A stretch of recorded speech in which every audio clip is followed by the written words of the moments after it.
Jadi harapan ke depan sebenarnya kita mulai mungkin di dunia pendidikan, anak-anak yang mulai belajar, mulai tumbuh pengertian bahwa di era itu, di abad ke-7 itu, bayangkan kita adalah pusat.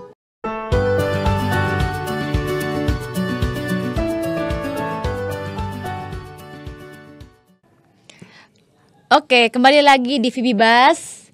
Kali ini kita akan membahas mengenai Muara Jambi. Nah, Muara Jambi ini adalah seri dibawa dari Borobudur The Living Book. Sekarang kita akan berbicara dengan Kak Moncu mengenai Muara Jambi.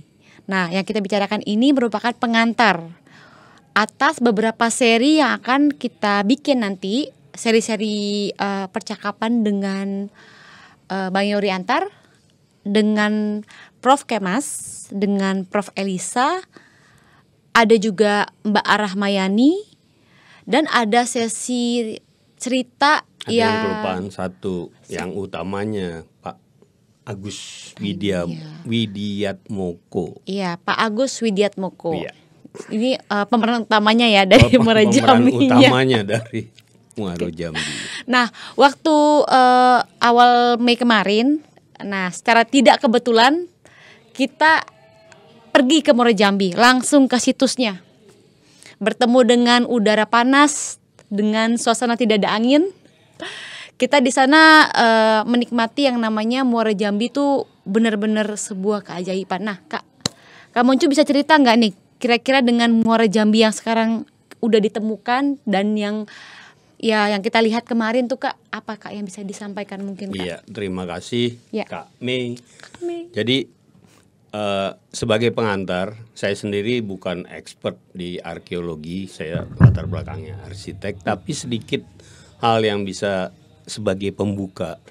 Jadi waktu kita sampai di sana, awalnya saya sebenarnya agak kurang tertarik atau kurang mengerti, karena kalau kita lihat dari hanya sekedar gambar-gambar yang ada yang di internet, itu adalah tumpukan bata merah, itu kira-kira. Itulah pandangan ya. Tetapi setelah mendengar kisahnya sendiri, baru saya sendiri terbuka. Ada dua hal di sini yang membuka mata, bahwa ternyata istilah candi yang kita kenal selama ini agak salah kaprah. Karena di era dulu para ilmuwan barat kalau menemukan reruntuhan seperti ini, mereka mengklasifikasikan, memberi nama itu semua sebagai temple atau candi bahasa Indonesia.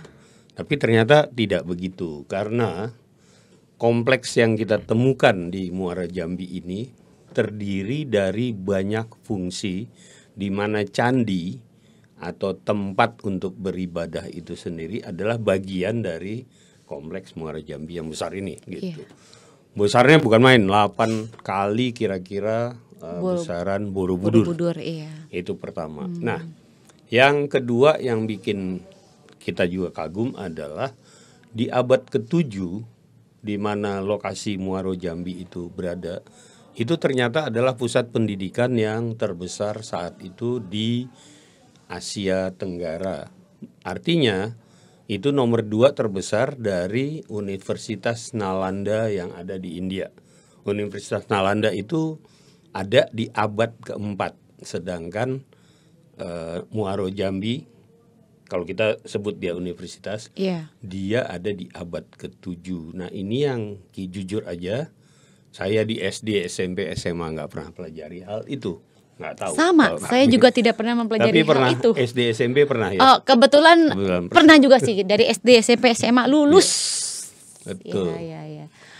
Wah, oke deh ya. Jadi memang banyak hal-hal yang membuat kita melihat ada sejarah nih di dalam Muara Jambi ya Kak ya. Oke, dari apa yang sudah kita lihat dan alami tuh Kak, kira-kira harapan ke depan mengenai Muara Jambi itu seperti apa Kak? Jadi harapan ke depan sebenarnya kita mulai mungkin di dunia pendidikan, anak-anak yang mulai belajar, mulai tumbuh pengertian bahwa di era itu, di abad ke-7 itu, bayangkan kita adalah pusat pendidikan. Dalam artian tidak harus serta-merta lokasi itu hanya tok belajar tentang agama Buddha. Dulunya itu juga diduga agama Hindu. Tapi dia ada 5 subjek di sana yang mereka ajarkan pada abad ke-7 itu. Bayangin, pertama yang mereka pelajari adalah bahasa. Jadi kalau kita pernah tahu bahasa Sanskrit itu berkembang sehingga menjadi bahasa di Jawa disebut bahasa Jawi atau ya bahasa Jawi ya. Jadi mereka mempelajari bahasa. Yang kedua mereka mempelajari tentang astrologi, ilmu-ilmu perbintangan.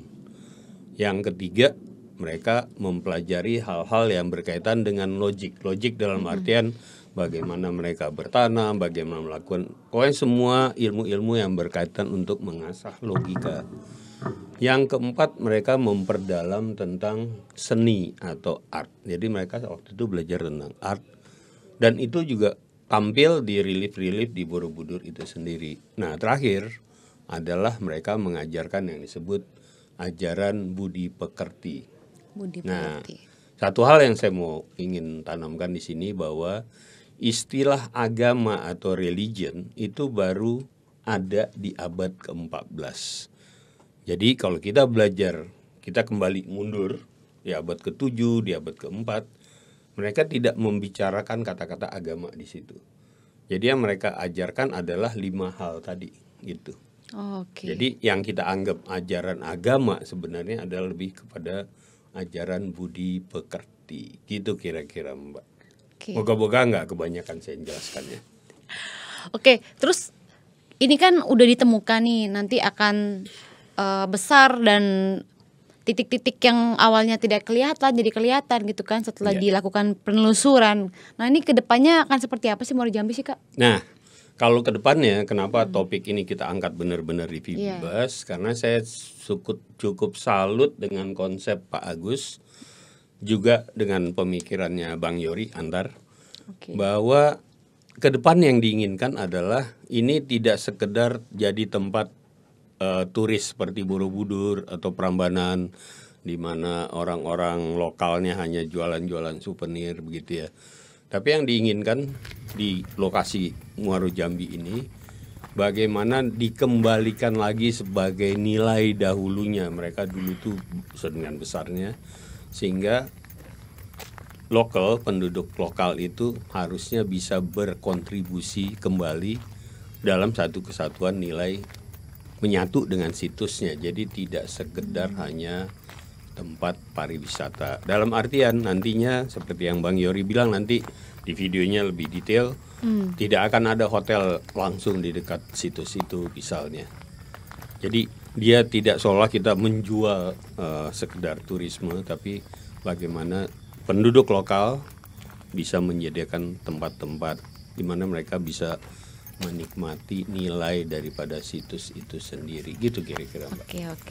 Oke, makasih banyak untuk masukannya Pak Muncu. Yang pasti bagi yang belum pernah ke Muara Jambi, wah menyesal banget. Jadi di video berikut nanti akan kita tampilkan dialog kita Mbak Mei dengan Bang Yori dan rekan-rekan yang lain. Ya, masih ada seri-seri berikutnya ya, ditunggu ya teman-teman. Salam Vibibas. Salam Vibibas.